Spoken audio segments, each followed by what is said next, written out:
DC stuff, but you mentioned a three-letter agency, so let's go ahead and dive into DC policy. I'm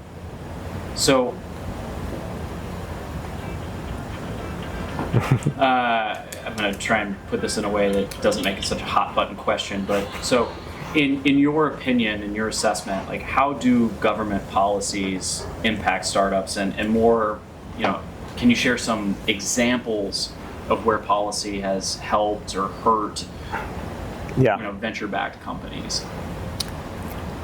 I mean, I'd say if you read about Silicon Valley and where it started, it's been heavily influenced by the U.S. government, especially around defense. So I think there's a very long history of, Stanford, Berkeley, places like that, and working with the government to develop a lot of the technologies that created Silicon Valley.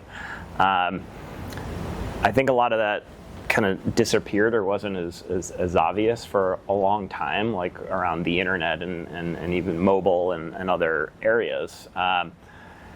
In climate tech, we saw some interesting support of companies. Tesla very famously winning a large grant from the Department of Energy, which, as far as I know, if they didn't win that, we probably wouldn't have Tesla today. And they paid that grant back very quickly. So we've seen when government can help kind of a new industry or accelerate some things, it can make a massive difference to getting some of these companies off the ground. So I think there's a lot of opportunity there.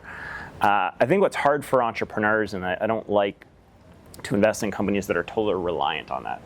It's kind of nice to have a baseline plan where regulations can change and you will still survive, and that maybe you can get some really strong tailwinds, and you think that things may be moving in your favor, and maybe over the next 5 years it could be a catalyst for accelerated growth, but it's not going to kill you.